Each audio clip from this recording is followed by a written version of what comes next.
Hello, hello. Hello, hello. All right. Oh, good. Thank you, Gary. Well, good evening. My name is Ben Wayman. I'm the Andrews Chair in Christian Unity here at Greenville University. And it's an absolute pleasure to welcome you all to the 5th Andrews Lecture in Christian Unity. It feels fantastic to be able to say those words because I've been wanting to say those words for the past 2 years, but the pandemic has a way of disrupting our lives in not so pleasant kinds of ways, keeping us from doing good things like lectures like this. I'd like to welcome our students, our staff and faculty, our administration, and our guests of the university, including alumni, and our Simple Room friends, and youth persons from Hillsborough and all over. I see the Nobles here just coming off their, was it 88th birthday, Joe and Joanne? What was it? All right, I got it. Good. It's good to see you guys. Good to see you. So we have a terrific mix of people here tonight, and it's the Holy Spirit who holds us all together as the body of Christ. That's what tonight is all about, the unity that God makes possible. Here at Greenville University, we celebrate variety and we celebrate difference, and we believe that the diversity of the church enriches all of us. Holding one another together humbly and in love, even in our difference, and maybe even especially in our differences, that has something to do with justice. I'd like to thank Dr. David Andrews and the members of the Full Salvation Union for endowing a chair in Christian Unity here at Greenville University. As a result of their gift, in the fall of 2016, we've been able to do some really incredible educational programming in Christian Unity. And it's shaped our campus for the better. So we're grateful to them for that gift. Tonight's lecture is actually the most prominent piece in the programming that we do for Andrew's Chair. And I can't express to you guys how excited I am about our lecture tonight. So it's my privilege to introduce you all to the Reverend Dr. Samuel Wells. Dr. Wells has been the vicar of St. Martin in the Fields in Trafalgar Square in London since 2012. Before that, though, he served as the Dean of Duke University Chapel, and that's where I met Sam. Dr. Wells was my teacher. He was my teammate on the soccer pitch. He was a mentor and a friend. He's transformed the way I see God, the way I see the world, and the way I think about discipleship. He's published 40 books, and there's more coming. I hear by the end of the year there will be 44. He speaks, he preaches, he broadcasts on a range of pastoral, political, and theological issues, basically anything he wants to talk about, because every topic falls under the umbrella of theology. His street cred, though, is that he's been a parish priest for 23 years. Sam is first and foremost a pastor. And as I shared this morning with a group of pastors and professors, Dr. Wells, Pastor Wells, wants nothing more than for you to meet God. Dr. Wells has helped me meet God. And he's shown me what a life of friendship with God can be. And it's all about being with. God wants to be with you. And this is it's all at the same time a very comforting thing. It's also terrifying. But it's wonderful news. More than anything, though, being with God is all about friendship, or as Dr. Wells likes to say, companionship. And how companionship with God and the companions that God makes possible for us will set us free for daring and discipleship. Discipleship is where the real action is, as Dr. Wells likes to say, and it is so stinking fun. That's I think the vision that I've been able to catch from him. I also need to say that Dr. Wells is the author of Improvisation, the Drama of Christian Ethics, which all of our theology, ministry, and Bible students take. They all read that book for our senior theology capstone course. It's a transformational book. It's given me the eyes to see that following Jesus is all about adventure. And it's all about adventure because it's all full of possibility. It's full of possibility because discipleship is all about God. Following Jesus is full of God, and what that means is that Christian living is all about abundance and not scarcity. It's all about living in the kingdom of God and not in the countries of kings. So Dr. Wells will be speaking as well tomorrow for the Wednesday morning experience. I think the hip kids call it TWE, right, Johnny? I can count on you for that. All right. And he'll be preaching on John chapter 20, verses 11 to 20. You won't want to miss that. The title of tonight's lecture is Act Justly. So the format for the lecture, so for those of you that haven't been to kind of a formal lecture, you're going to get to camp out here a little bit and lock into the lecture. It'll be about 45 to 50 minutes or so.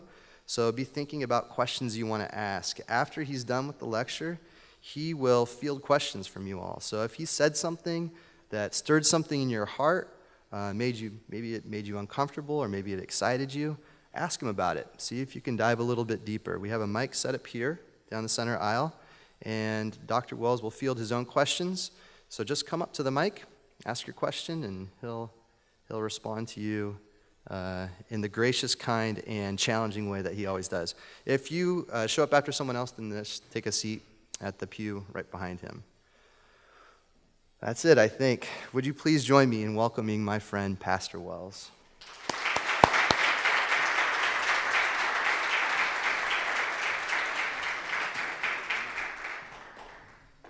Well, thank you, Ben, for that very warm welcome. Thank you to the Andrews family for the opportunity to be with you. I've stood at this podium once before in, I think, 2012. And my life has been a shadow of itself since then. So I get to be with you. And I guess there might even be one or two people here who were here then. But I'm very glad to be back in Greenville. In his 2002 novel, Family Matters, Rohinton Mistry describes the intense and multi-layered life of Mumbai, India. One of his characters, Vikram, describes it as a city that endures because it gives and receives the spirit of tolerance, acceptance, generosity.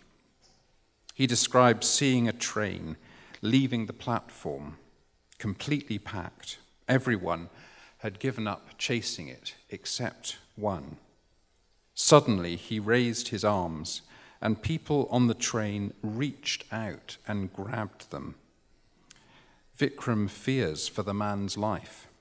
A moment later, they'd lifted him off the platform. Now his feet were dangling outside the compartment, and I almost screamed to stop the train. His feet pedaled in the air.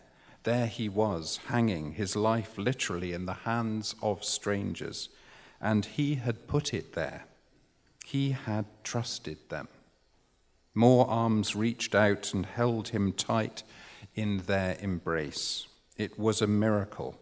Suddenly, he was completely safe. Then Vikram realizes what he'd seen was not a miracle. It happened over and over, hands reaching out to help, as though it were completely normal, a routine commuter procedure. Mistry's novel contrasts two views of the city. One, like this, a perpetual miracle. The other, contested, full of animosity, deceit, and violence. Vikram's vision is one of true justice, where selfless people working seamlessly and unbidden in true partnership bring life out of death and reward trust with collaboration and kindness. As Vikram says, anywhere else in the world, in those so-called civilized places like England and America, that collective spirit would never be found, and people would never find such common cause. I want to suggest that what Vikram describes is justice. We actually spend very little time imagining justice. Instead, we put our energies into overcoming injustice. What I want to do tonight is create a framework within which we can set our desire to overcome injustice alongside the necessary efforts to sustain justice. We've already witnessed the first step, which I'm calling imagine. I want to describe 11 more steps, which I'm going to call see, recognize, build, practice, scrutinize, struggle, organize, support, realize, become, and share. So let's start with number 2, see. Let's imagine you're looking for a cheap place to get your car washed. You land on a site near a local park. You drive in and speak to a man who speaks your language well. The price is good. The man encourages you to leave your keys, get a coffee nearby, and return in a half hour. But 2 minutes later, you realize you've left your phone in the car and you are incapable of living for a half hour without your phone. So you return before getting a coffee. You see a dozen males, some of them under 16, being spoken to harshly and in one case being physically coerced. You sense the men are exhausted. The ones who are not yet men look vulnerable and withdraw when they see you. When you notify the police, it turns out the employer holds all the men's passports, houses them in 2 substandard and overcrowded caravans, and frequently subjects them to intimidation and verbal abuse. You thought you were getting a cheap car wash. It turns out you're witnessing modern slavery. Let's move to number 3, recognize. Be careful when you call for justice, because one day justice may call for you. Recognizing complicity means apprehending how deeply involved almost everyone is in either the processes or the benefits of injustice, and how difficult it is to extricate oneself from such culpability. Let's say you prepare to go on a march. You put on a t-shirt that proclaims words of protest. You take up a banner that calls for change. You text colleagues to arrange where to convene. You step into a car to set out on the day. But you may or may not know that your t-shirt was made by a child who, in order to sustain her family, has scarcely ever gone to school and may never have the chance to develop skills and fulfill her potential. That the paper for your banner was made from trees in a non-sustainable forest, whose importation to your country required countless gallons of carbon-emitting non-renewable fuel. That the pens you used to write your banner were bought on special offer because the firm that produced them had been subject to a hostile takeover, in which a legal loophole meant that all the original firm's employees lost their jobs and were not compensated for accumulated leave. That the materials used to make your smartphone were extracted from mines in a country where all the mineral companies were owned by foreign corporations that pay little or no tax and shore up an oppressive regime in order to maintain their fiscal and mercantile advantages. Or that the hybrid car you're stepping into to join with others in protesting injustice consumed 40,000 gallons of water in its production alone. To resist one aspect of injustice, you're actively, if not knowingly, participating in several others. The point is not simply to be renewed in developing a lifestyle that leaves the minimum ecological footprint and colludes in the least possible oppression in your own country or the world. The point is to cultivate the humility that accepts it's almost impossible ever to be completely in the right, entirely on the side of justice, unimpeachable in one's intention and execution. An archetypal portrayal of the person so wholly committed to their pursuit of righteousness that they lose all sense of true justice is found in a novel that dwells on the urgency and pitfalls of justice, Bleak House. In chapter 4, Charles Dickens introduces us to Mrs. Jellyby, who is devoted to placing 200 healthy families cultivating coffee and educating the natives of Boreabulagar on the left bank of the Niger, and spends her whole time in correspondence with public bodies and with private individuals anxious for the welfare of their species all over the country. The novel vividly describes how, in her passion for her cause, Mrs. Jellyby fails to recognize that she's enslaved her daughter Caddy as her secretary, driven her husband to utter despair, expressed by banging his head against a stone wall, and subjected her younger children to emotional and physical neglect. Dickens is not reproducing traditional expectations of gender roles within the household. He's drawing an analogy with the England of his time, which was launching numerous imperialist escapades justified by colonial benevolence and philanthropy, while allowing grotesque poverty to multiply at home. But anyone who perceives Mrs. Jellyby as simply a figure of scorn and ridicule has missed Dickens's ulterior purpose. In her, he offers a mirror to anyone who supposes they can pursue justice, a mirror in which they may or may not see themselves, but should at least see those behind them, whom in their haste for righteousness they have too readily and self-servingly neglected. Dickens would approve of the sentiment, "Be careful when you call for justice, lest justice call for you." We change gear when we turn to number 4, build. For here we perceive what it means to form a true system of justice. Such a justice system cannot be created overnight. It requires the separation of powers between the legislative, executive, and judiciary. It involves the establishment of institutions, not just law courts, but training, professional standards, and remuneration for lawyers, judges, clerks, and officers, a distinction between police and the military, and a tradition of policing by consent, an honorable system of punishment, prisons, probation officers, and a process of reintegrating of ex-offenders into society. The mistake is to assume that such a system is identical with justice, but try establishing and maintaining justice without it. As the 4th century theologian Augustine puts it, justice being taken away, what are kingdoms but great robberies? For what are robberies themselves but little kingdoms? It's at this point we need to distinguish between legal justice and social justice. There should be no difference. Legal justice should also be social justice. Justice is a social virtue.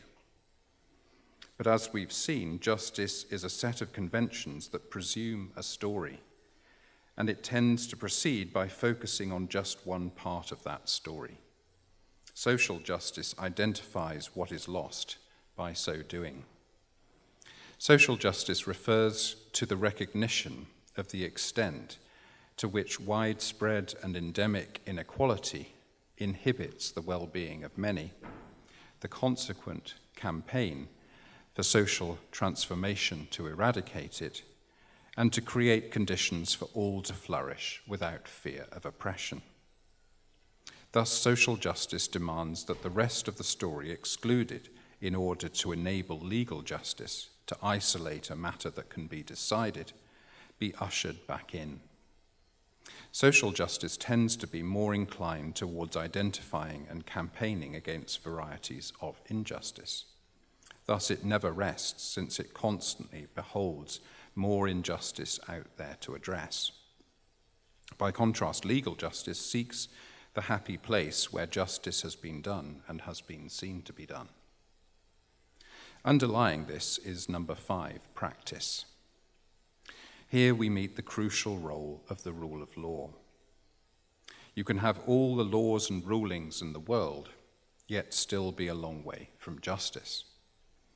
That's because without the rule of law, good judgments are useless. Practicing justice means everyone, including monarchs, lawmakers, judges, and the military, are subject to the law. But it also requires that you have a disciplined and trustworthy police force able to apply the law, and a culture of respect for the law amongst the general public. It's a huge problem if the rate of conviction for sexual assaults hovers around 2%. There's no point having elaborate laws about breaking and entering if everyone knows the police won't investigate minor burglaries. It's no use having careful protections for the right to assembly or freedom of speech if there's a tyrant in power who can arrest and imprison and disappear people at will. It won't do to have a high and mighty legal system if its language, procedures, and costs make it inaccessible to ordinary people. A stop and search law that is disproportionately used against one section of the population does more harm than good. You've nowhere to turn when the police are as corrupt as the gangsters. The rule of law is always liable to be invoked in circumstances of oppression, since it can so readily serve as an ideological cover for one group lording it over others. Thus, Wendell Berry eloquently describes the moral predicament of the early 19th century master in the American South, who sits in church with his slaves, thus attesting his belief in the immortality of the soul of people whose bodies he owned and used.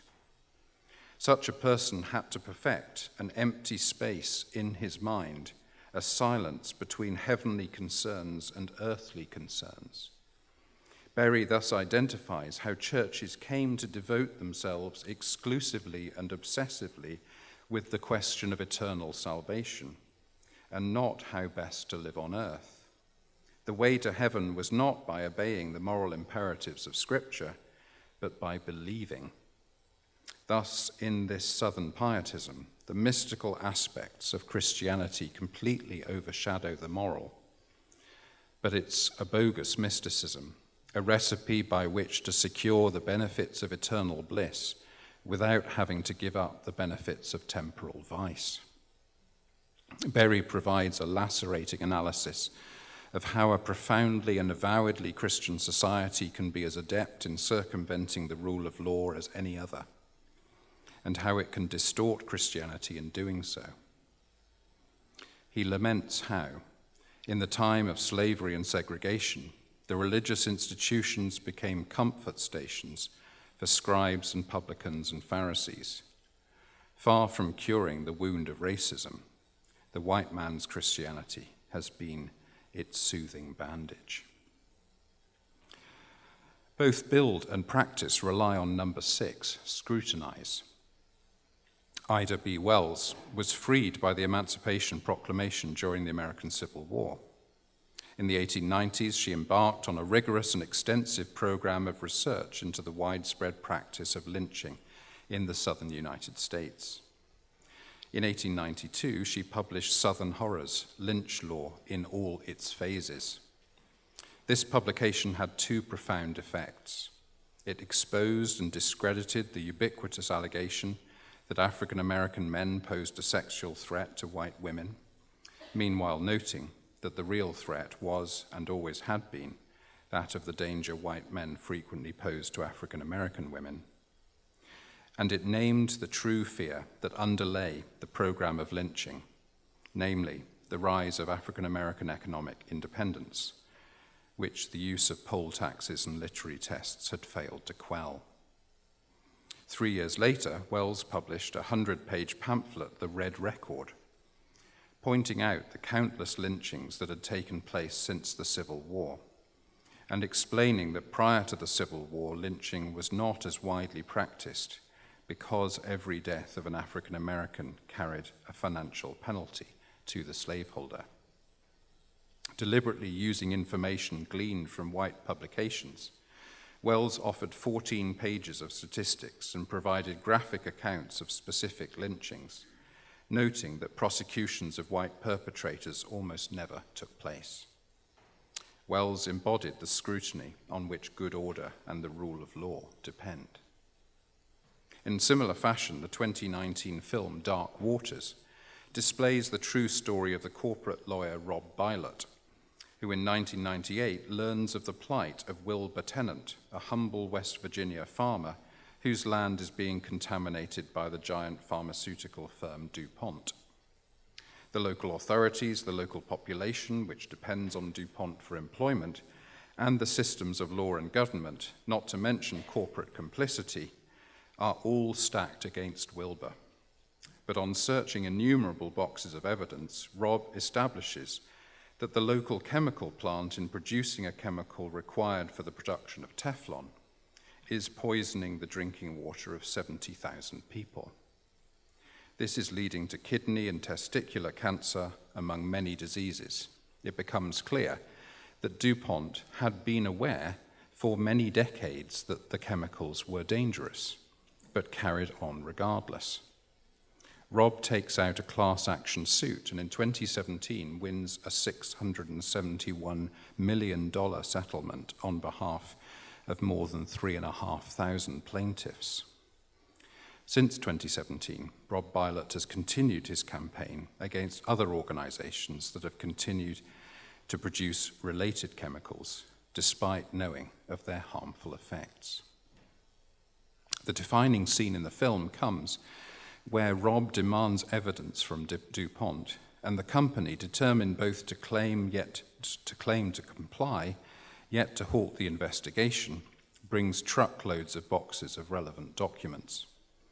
Rob sits on the floor of a large warehouse completely surrounded by intimidating boxes and begins his solitary quest to discover the truth. The scene embodies the necessity and the cost of scrutiny. We change gear again when we come to number 7, struggle. You'll have spotted we've just passed the halfway mark. Here we're in perhaps the more familiar territory of correcting injustice. But you'll see that we can only enter this domain once we have in place the conceptual and institutional forms of justice we've been discussing up to now. Imagine an immigrant child. His family doesn't speak good English. He finds his parents split up. His mother, with whom he lives, is seriously ill, so he has to become her carer. He also does the shopping, cooking, and cleaning to an extent few children comprehend. These responsibilities fill his time and drain his energy. As a result, he does poorly at school, loses the opportunity to make the most of his talents, and finds the doors to further education shut. No law has been broken, no culture of the rule of law has elapsed, but he's discovered, very young and very painfully, that good judgments and good order are only part of what justice involves. Likewise, if he grows up and there's a new government and his residency status changes, he has little recourse to legal advocacy, whereas those against him have plenty. Again, no law has been broken, but the law has proved incapable of delivering justice. A simple image is that of 3 people trying to look over a fence. One is tall and has no difficulty seeing, perhaps appreciating the fence as something to lean on, perhaps to watch a game. Another is shorter and can only see part of the game, even on tiptoes. A third is shorter still and cannot see the game at all. If everyone is given a box to stand on, this may be called equality. But the tallest person doesn't need the box, while the shortest person still can't see over the fence. If the shortest person is given 2 boxes and the tallest person none, this may be called equity. If the fence is removed by the shortest person, aided by the middle height person, we could call it liberation. Social justice seeks equity en route to liberation. The illustration shows how justice isn't the same as equality. Instead, justice is the right judgment of how difference should be understood and cherished, rather than permitted to become an opportunity for exploitation. People invoke the term social justice when they're especially concerned to affirm equal access to vital resources such as education, shelter, food, and healthcare, and active participation in decision-making by those most vulnerable or one excluded. The Anti-Apartheid Movement began in London in 1959 as a program of boycotting South African goods. After the Sharpeville massacre in 1960, the movement expanded its aims to the economic and cultural isolation of South Africa. It had notable successes when South Africa was forced to leave the Commonwealth in 1961 and suspended from the Olympics in 1964. However, Western governments remained opposed to the campaign, ostensibly because it would most hurt the most vulnerable in South Africa, whom the West was most keen to uphold. The campaign morphed into the Free Nelson Mandela movement, which drew huge numbers through its use of music festivals. A concert at Wembley Stadium in 1988 attracted a crowd of 100,000 and a global TV audience of 600 million. But in 1990, once Mandela was free, the campaign faced its biggest challenge. When had it achieved its goal? Some abandoned the quest. Others waited till free elections in 1994. Others thereafter formed Action for Southern Africa. The story illustrates all the attraction and pitfalls of such a struggle, not least that it's easier to gather momentum against an evil than for a good. That's the challenge for the climate justice agenda, arguably the definitive global struggle of our time. Climate justice refers to the prospect of a safe climate for future generations, a fair and equal distribution of the global carbon budget between countries and within countries of economies where people's housing, transport, and energy needs are met, while the burden falls proportionately on those most able to pay. These goals offer a positive understanding of justice, but they're not as compelling as the notion of rebellion against extinction. Yet every struggle against injustice must eventually turn into something more complex, subtle, and patient, a quest for justice. The next stage, number 8, is organize. Organizing is fundamentally about power. Organizers speak about their opposition to power over, domination, and exploitation, about their awakening of individuals' latent power from within, the beliefs, skills, and knowledge that give them true agency, about building capacity to exercise power with, to take collective action. I wonder if you've ever thought of church as a kind of organizing.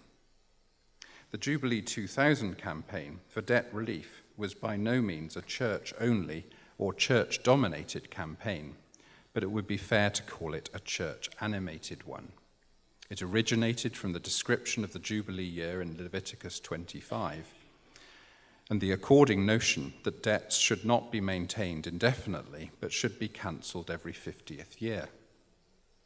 The campaign was founded in the early 1990s to link the notion of Jubilee to the upcoming millennium. The movement identified highly indebted poor countries in Africa, Latin America, Asia, and the Middle East, and highlighted how falling behind with debt repayments to richer countries meant the indebted countries were paying more out to service the debt than they were receiving in aid. Thus, sustaining the debt was impoverishing developing countries and, to use an emotive phrase, literally killing their children by diverting money that could have been spent on poverty relief. Filling the space created by the end of the Cold War, pressure groups in the West capitalized on the opportunity to surface issues long suppressed, among them landmines, diamonds, and child labor. Jubilee 2000 picked up on this momentum. The campaign began with congregations and youth groups in the UK. By the late 1990s, this has expanded to church leaders and celebrities, including Bono and the Pope, and remarkably, the American ultra-conservative Pat Robertson. It also reached government leaders such as Chancellor Gordon Brown and Prime Minister Tony Blair. Churches and other groups turned it into a mass movement. There was a huge program of letter writing and lobbying. 50,000 encircled the G8 summit in Birmingham in 1998, and 30,000 the Cologne G7 summit a year later. While the campaign undoubtedly gained more traction in the two countries, Britain and Canada, that were owed the least, and had rather less appeal in the two, France and Japan, that were owed the most, the outcomes were very positive. In 2000, the US Congress committed $769 million to bilateral and multilateral debt relief. And overall, $100 billion of debt owed by 35 of the world's poorest countries was cancelled. Stage 9 is support. At this point, you begin to realize justice is a circle rather than a straight line. The paradox of seeking justice is that by advocating and agitating around an issue, or denouncing or demonstrating against a wrong, you could, without realizing, be reaffirming a deeper problem than the one against which you think you're campaigning. That problem is that you still end up as the center of the story. Decentering means both humbly realizing that you might not be the key actor in advancing justice, and carefully identifying, usually with the help and decisive judgment of those who are key actors, where your energies, skills, contacts, and experience may nonetheless prove useful. Allyship is fraught with potential for centering. Centering is a clear indication that you're not listening to understand, but rather listening to reply. The desire to ground another's plight in one's own experience is invariably not solidarity, but a subtle form of vacuuming their energy and imposing one's own. Our painful experiences may be valid, but when they're used as a tool to invalidate someone else's experience, they become erasure.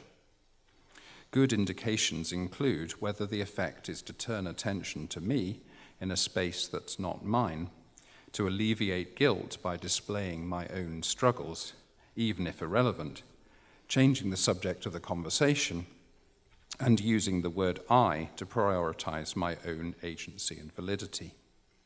The motivation for centering is less likely to be narcissism than a desire for comfort in the face of deeply troubling testimony. But change must not be contingent on comfort, because our comfort zones are toxic if they systemically hold no comfort for others. Even the apparently innocent question, "What can I do?" can be a form of centering if it discloses an assumption that this is the most significant issue at stake, and the principal one for others to address on one's behalf. The habit of centering is not simply a matter of conversational etiquette, because the issue of racism is so much about one social group's fear of no longer being the center of the story. It's a route into the psychological heart of the whole problem. Moving to number 10, realize, after immersing ourselves in the practices of struggle and organizing, it's time again to strike a note of humility. Justice cannot address everything that's wrong with the world. There are many things wrong with the world that are not specifically unjust.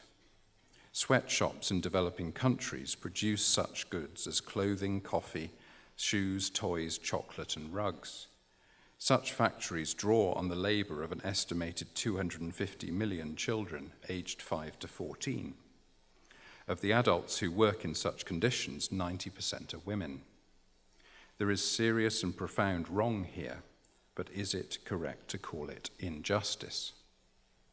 Even when justice has done its best work, it's never more than a partial achievement, leaving much that needs doing left undone. Campaigning to end sweatshops is a noble pursuit, but simply closing a sweatshop is only part of the battle. Sweatshop workers in Bangladesh may be among the lowest paid workers in the world, but without that work, they would receive no pay at all. Restructuring the Bangladeshi economy is no easy task for the Bangladeshi government, let alone a well-meaning outsider, not least because it would involve a significant degree of restructuring of the world economy. Outrage isn't always the best stimulus to sustain change in complex situations. Transforming the stranglehold clothing manufacturers, retailers, and sweatshop owners have on each other is good, important, and valiant work, but it doesn't fit easily into the urgent desire for the rapid and visible achievement of justice. Rescuing individuals from the grip of such hardship may be rewarding, inspiring, and attractive work, especially if the individual has talents and commitments that may make them a compelling advocate for those left behind. But removing one person and leaving the rest can hardly be described as justice, perhaps even the opposite. Thus, not every good act can fall under the heading of justice, and even if justice is followed, not every good outcome is possible, at least in the short or medium term. Establishing a chain of garment factories across Bangladesh that pay decent wages and offer respectful conditions may be part of a move toward a better future, but it's a stretch to call it justice work in any conventional definition, and it risks being counterproductive by putting all other local garment factories out of business.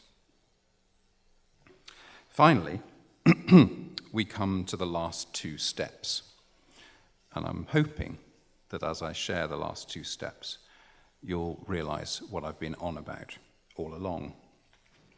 There is a logic, I promise you. Step number 11 is become. In his survey comparing the best human efforts at justice with the divine vision, Augustine argues that where there is no true justice, there can be no right. But here he introduces a customary notion of justice. Justice is that virtue which gives everyone their due, which enables him to make the decisive move to say, if humans cannot say to God, I am giving you your due, which they indeed cannot when they are worshipping other gods or none at all, then they cannot claim to be giving each their due, and therefore cannot claim to be upholding justice. Thus, since God was not worshipped in ancient Rome, justice never prevailed there, and the Roman Empire was not truly a society.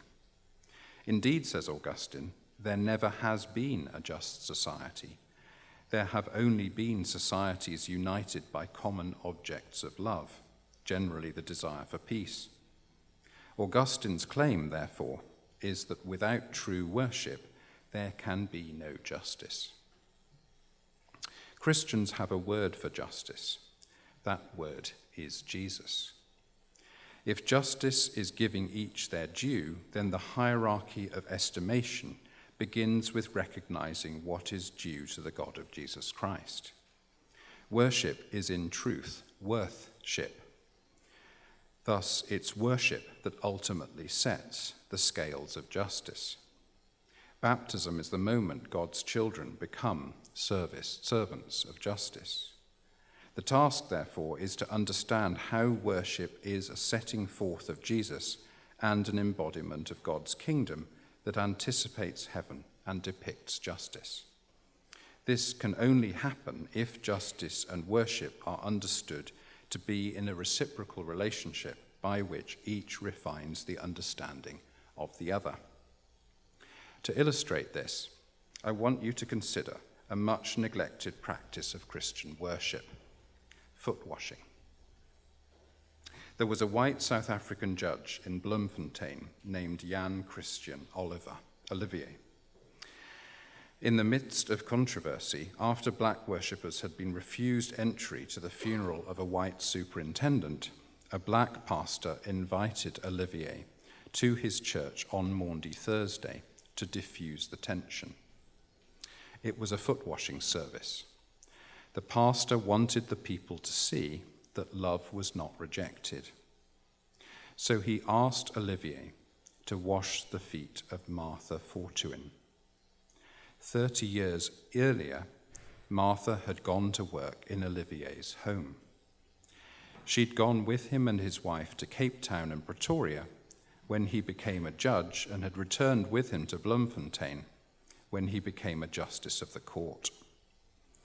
Olivier took her foot in his hand, and as he was doing this, he thought how far those feet had walked for his family.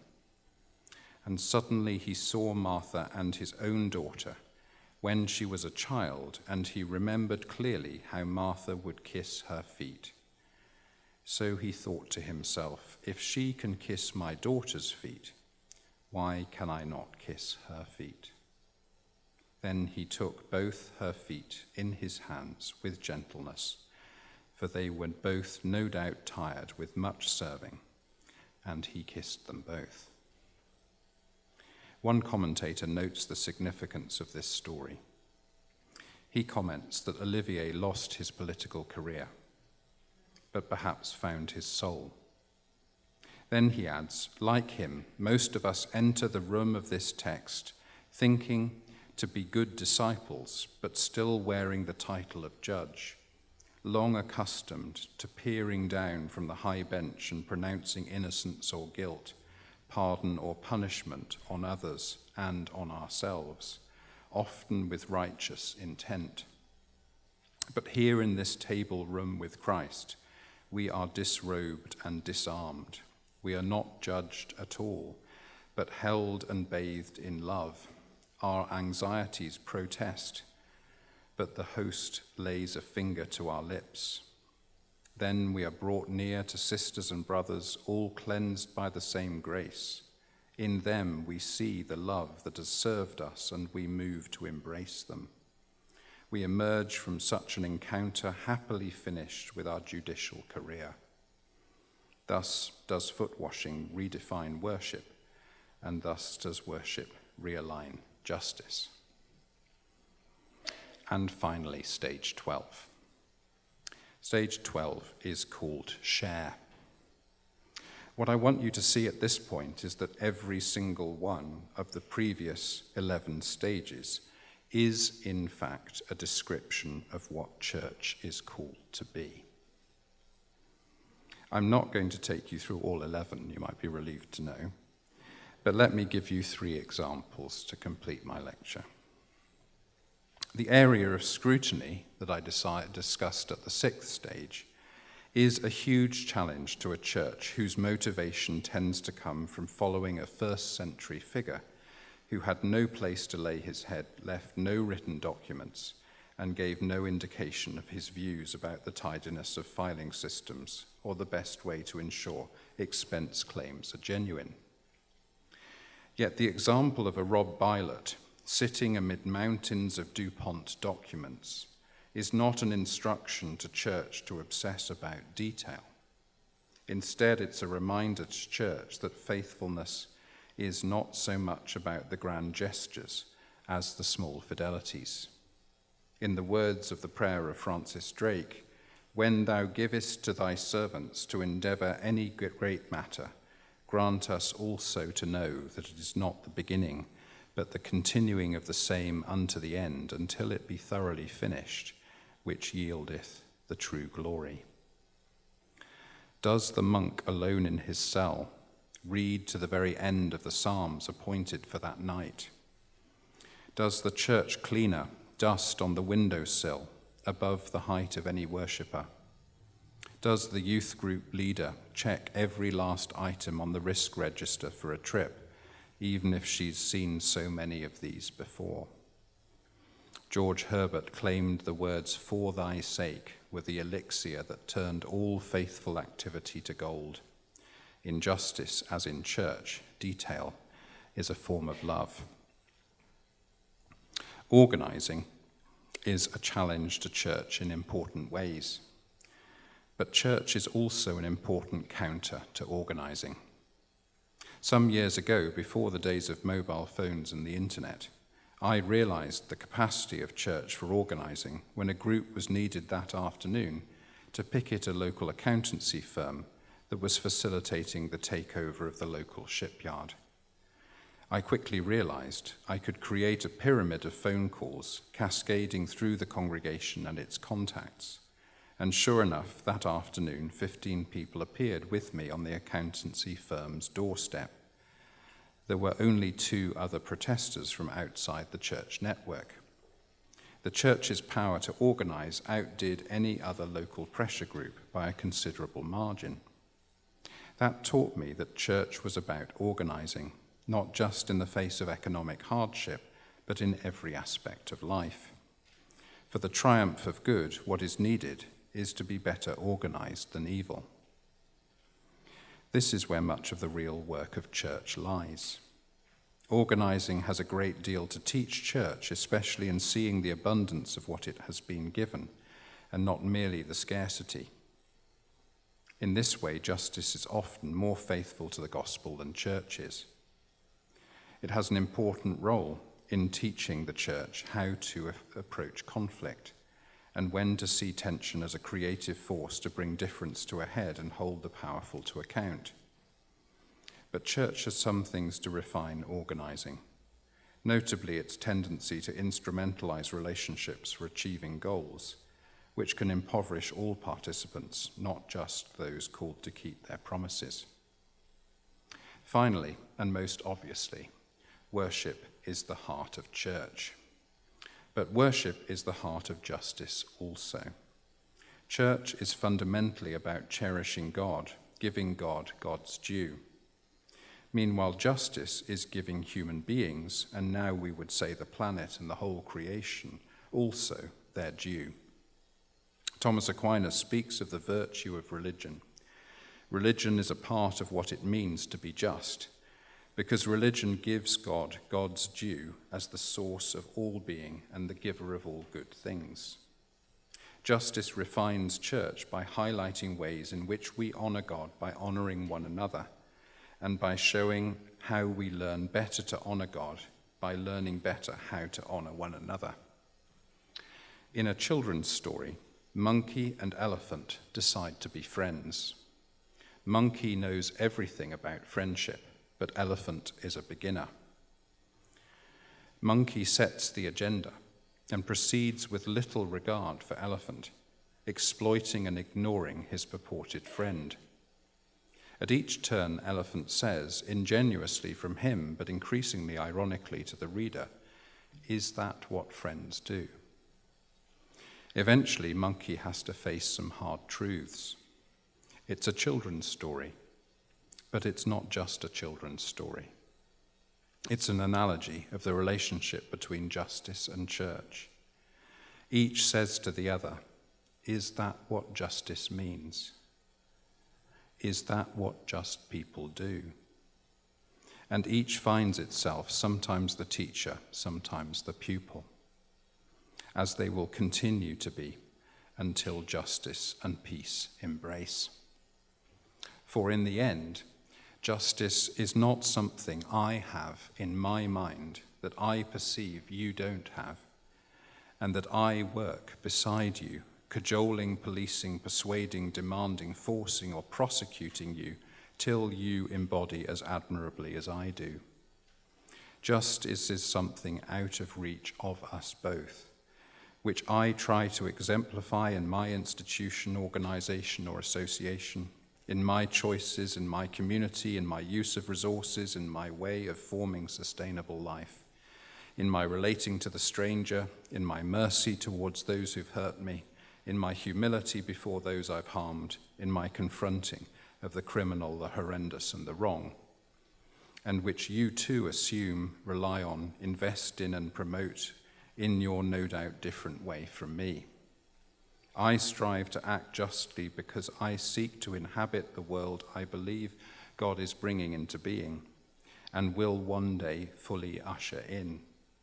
And I wish to be trained to belong in that world and learn to take its habits for granted.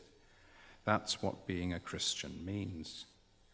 Part of that training is to understand that there are ways the church profoundly fails, and there are ways the Holy Spirit works more obviously and more actively in the world beyond the church. I'm still discovering. I'm still failing. I'm still needing the wisdom and guidance of others to light my path. That's not a reason to give up on myself or give up on justice. It's a reason to look from side to side, be grateful for those walking beside me, church or otherwise, be glad for being good, given good work to do, and begin again. Thank you.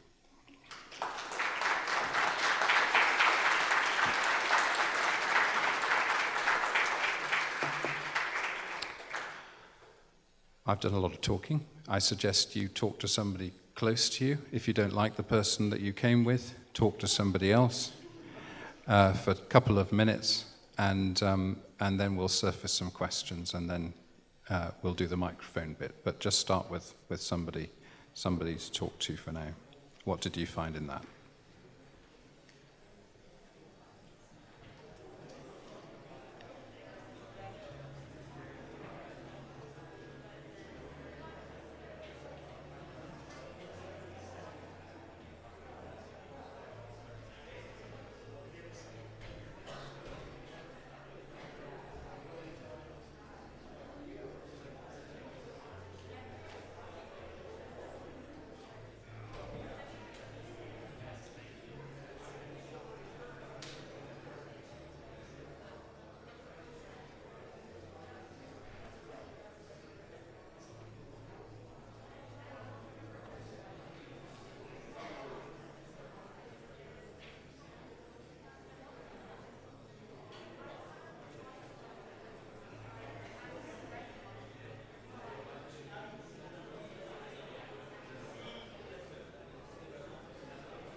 Okay.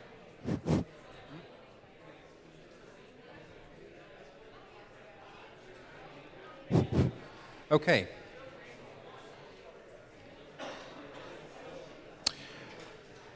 Now, the hardest thing for the lecturer is to persuade you that I'm more interesting than the person next to you. It takes a while, and you're not wholly convinced. But you know what to do. It's over to you now. You go and fight over the microphone and say whatever you want to say. Probably not at too much length. Doesn't have to be a question, can just be a comment. And I'll try my best to respond to it, unless it speaks for itself. So who wants to begin? This is where all the professors feel a sense of responsibility, start getting very nervous. Go ahead.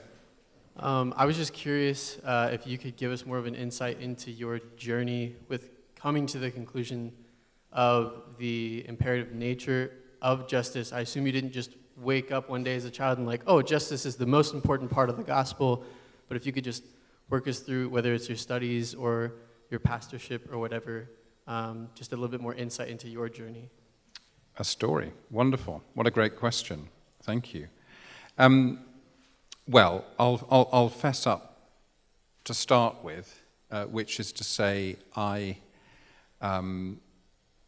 wrote a book called Walk Humbly, and then I wrote another book called Love Mercy. Something told me I probably needed to write a book called Act Justly.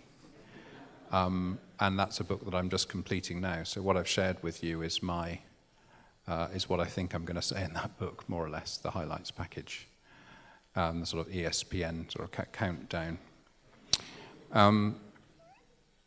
But to put it more in terms of my life story, I had a sort of paradoxical upbringing because my father was a pastor in the Church of England.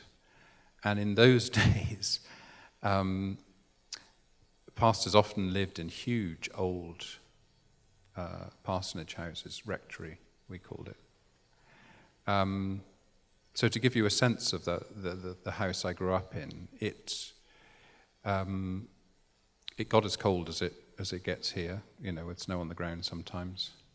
We had 2 radiators for central heating, which was the only heating in the house, and they were in the sitting room and the kitchen, I think, or possibly my father's office. So the upstairs had no heating at all. So I used to go to bed, 4 months of the year with a sweater or 2 on top of my pajamas. Well, I suppose what I'm describing to you is I lived in this magnificent house, which, if you'd had about $500,000, could have really felt magnificent. But we didn't have $500,000, so it felt like a kind of ghost house. We didn't have enough furniture to, put in it and stuff. So I lived in the appearance of wealth, but in the reality of, not poverty, but much humbler reality. But as I read the Gospels, as a sort of 13, 14-year-old was when I first, I guess, started to read them for myself. They're just all about poverty. I think that, so in other words, of all the stories I shared tonight, that one from Wendell Berry about the slave owner who decides it's all about going to heaven to avoid having to think about the realities of his economic relations on earth, is one of the most poignant ones for me. Because I sort of thought, well, this is actually about poverty. There's not much in here about going to heaven. There's an awful lot about rich and poor. And I kind of, as I'm sure many people in this hall tonight will have had this experience, having read the Gospels, I suppose I had my own little reformation. I read the Gospels for myself, like Martin Luther, and thought, hang on, they're not what I've been taught. They're all about poverty. Someone needs to know this. And I went round for the next 6 or 7 years, and that sort of angry, somebody needs to know this, very angry with everybody else. Of course, it was something must be done, but it was for other people to do the doing. And I was very cross. I didn't waste my undergraduate years, but I spent a lot of my undergraduate years being very, very cross. I remember when someone this is embarrassing, but I'll tell you. When someone came to round all the first year, they must have done some deal with the college, and they would never get away with it now. They came round all the first year student accommodation and trying to sell us life insurance. I'm going to just tell you the most pompous thing I've ever said, actually the second most pompous thing I've ever said. I said to this guy, as far as I can work out, I get all the money when I'm 70. If I've lived a faithful life as a Christian, I'll be dead by then. I think he realized he wasn't going to make a sale. So then I guess I had these 2 lives. I was part of a Christian union at school and in my first year or so at college. And we had these very pious Bible studies where we looked and we saw that we should be kind and all those kind of things. And then I had my own sort of study. I wasn't studying theology or religion or anything. My own reality going on inside me, which was kind of rage. And then I did, and if any of you recognize this bifurcation, because I can't believe there's no one here tonight that hasn't lived this reality or isn't living it just now, I did the only sensible thing I could do, which is I left college. I'd finished my degree, I'm glad to say. I did think about not doing so. I'm glad I didn't do that. I went to Liverpool, which was at that time the poorest city in England. I went to the poorest part of the poorest city in England. I lived on unemployment benefit, because you could in those days, for a year, and I hung out with and worked with local community projects that would let me volunteer. And that did me so much good, because rather than being angry with them, I was living with us, if you like. And I obviously, began to realize, and it was a long journey, that it was a little bit more complex than it appeared from my university accommodation. But I have to say, I then went to college, I was at seminary, I was then ordained. I was still pretty angry. And I was angry until one thing above all changed. And what changed was I found myself, this is 1998, Tony Blair, who I mentioned in the lecture, announced a huge amount of money was going to be given to the poorest neighborhoods in the country, and I was the pastor of one of the poorest neighborhoods in the country at that time, if they could form a community organization group to shape how the money was spent, to receive bids from the local youth groups and whatever about how it was going to be spent. And because I was the only person on that estate who had post-16 education, I had a PhD by then, I ended up chairing that, because I was the only person who was sort of local resident. I was the only sort of suits on the streets type person, because I was a local resident, so I was the streets, but I was, spoke the same language as the business in the community and all the city hall people. And I had, in American language, about $50 million to spend. I handed over the chair to a local born and raised person who was vice chair for the next 4 or 5 years. And what changed my life was two things. I'm giving you a bit more, but people seem to be interested, so I'm going to carry on. You can't say what changed my life and then say, there's not really any time for that. Was two things. What changed my life, number one, was realizing how difficult it was to spend $50 million and actually make anything better. Which made me realize that poverty isn't fundamentally about money.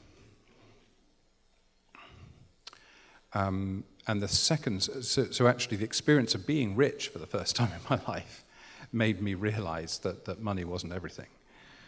And the second thing is I read an essay by a theologian called John Milbank. And if you want to look up that essay, it's called Can Ethics Be Christian, I think. Published in his book, The Word Made Strange. And that showed me something that Ben referenced in his introduction. It showed me that I was obsessed by scarcity. And this isn't in the essay, but I later wrote it in my own writing, that that we think the problem is there aren't enough resources. And if there was enough resources, we'd all be, we'd all share them, wouldn't we? Not. But instead, we're obsessed that there aren't enough resources, there isn't enough information, there isn't enough revelation. And then the penny drop moment came for me in about January 2000, when I realized at the end of that chain is our fundamental belief that there's not enough God. That's what our obsession with scarcity was, at the bottom of our obsession with scarcity. And then I realized what the gospel was saying was actually too much God. And what we do is we create incredibly robust resistances to receiving the too much that is God. And unfortunately, those are very effective. And what we do is we do exactly what Adam and Eve did in the garden. They obsess about the one tree they couldn't eat from, and they miss the zillions of trees they've been given to enjoy in creation. And we all do it, which is why that story is in the Bible. And I realized I'd become them. So at that stage, I realized that justice was no longer about my warpath and, my issues about my own family upbringing, which we don't need to go into here, but many of you will understand in your own contexts. And that the rest of my life was going to be not battling for people out of my own anger, but it was going to be walking with people through their own journeys of discovery of different kinds of oppression. And that's basically what's happened. And here we are, 22 years later. Message ends. Thanks for the question. That was a bit more in there than I was expecting. That's stories for you. They take over, they can get out of control. I promise not to give such long answers to the next question. But you give me a good question. Go on.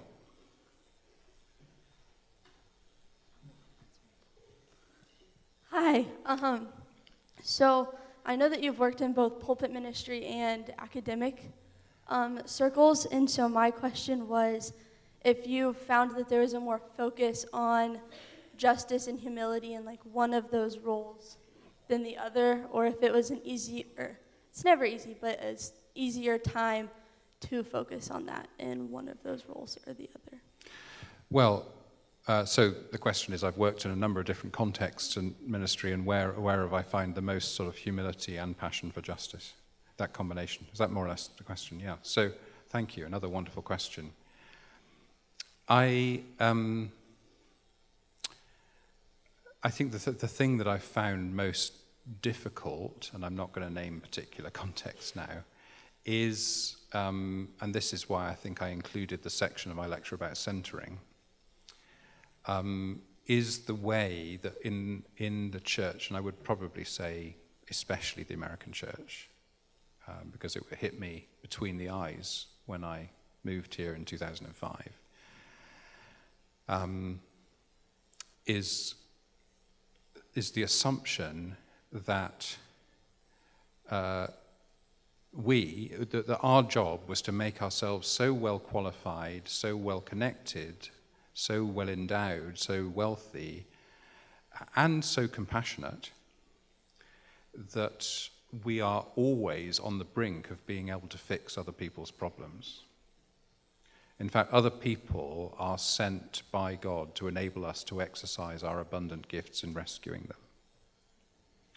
And the transformational moment, I said I wasn't going to mention context, but I'm just about to, for me was 3 weeks after I moved to North Carolina.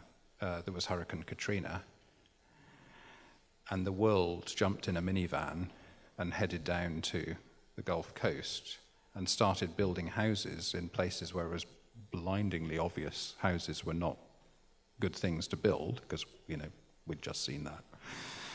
And it was the sort of the mission project overwhelmed the whole imagination. And I realized that the people were obsessed by two words. They're obsessed by the word fix and the word solution.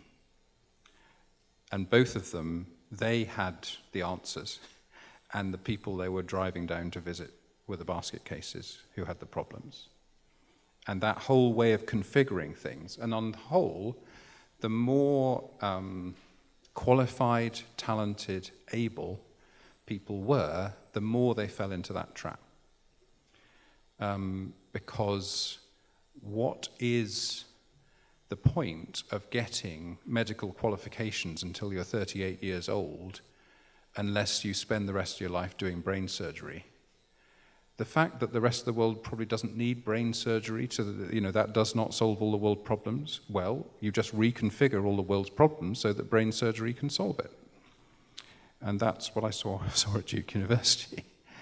It was very good at brain surgery. It did surgery on Teddy Kennedy in the last months of his life.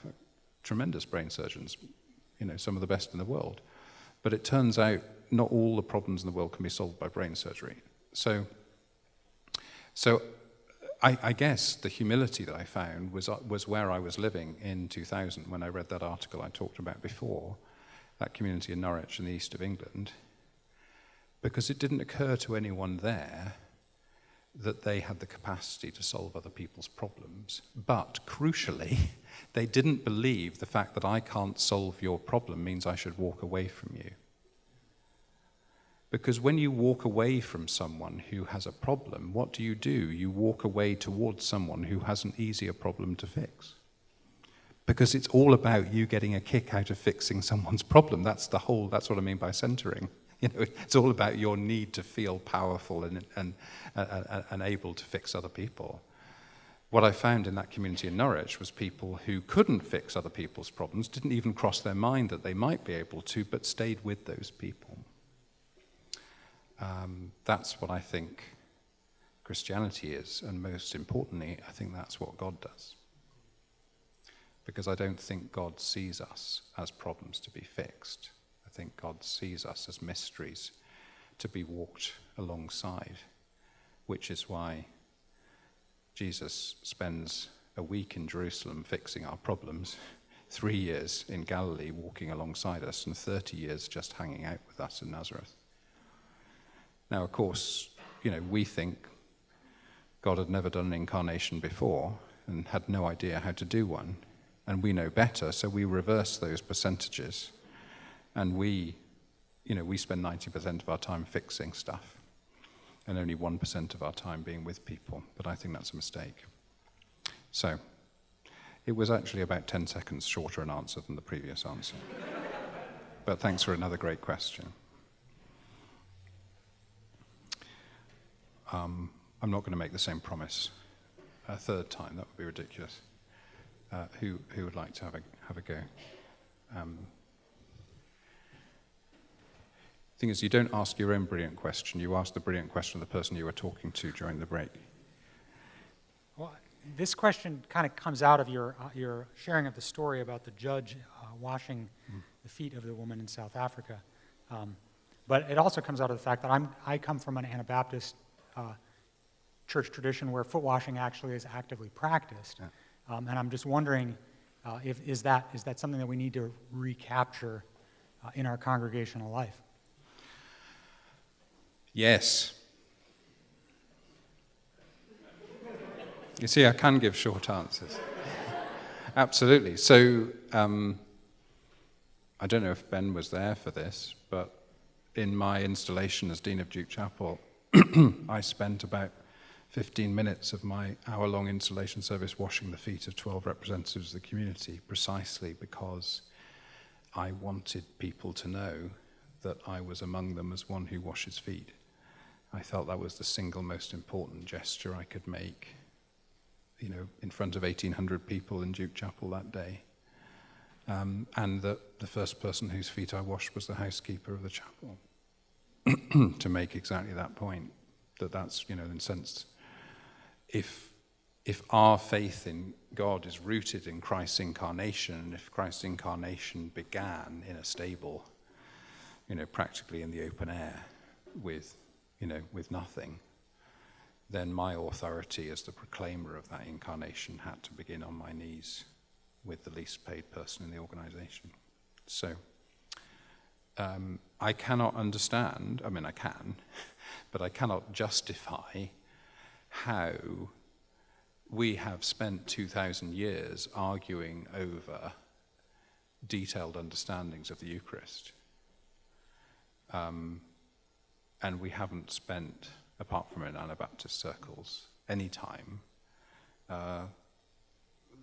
discussing the other Last Supper command.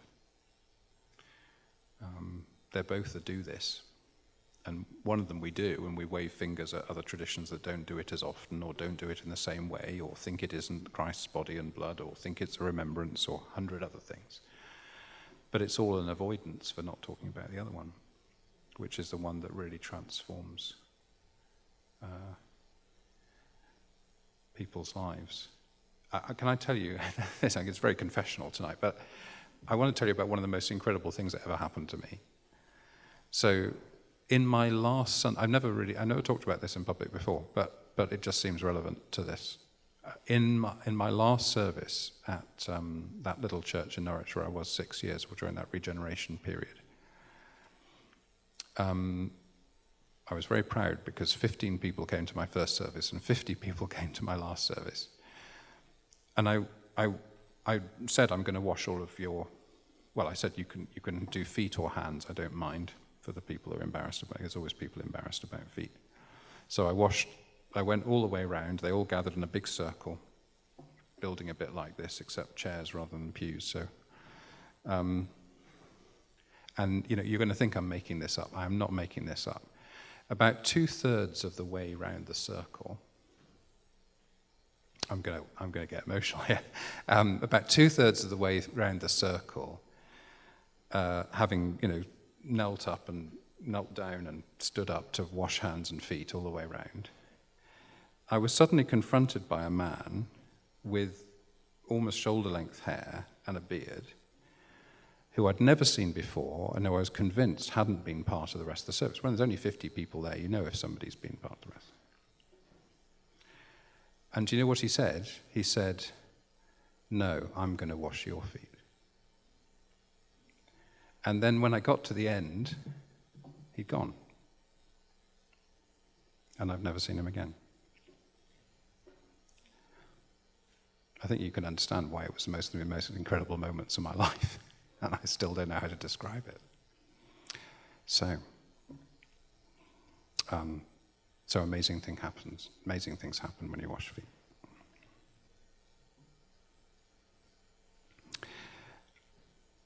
Are we cooked, or are you guys still up for this? Okay, shall we stop there? I've really enjoyed myself tonight. Thanks for having me. Great questions, great company, great warmth on a snowy night. So thanks very much for having me.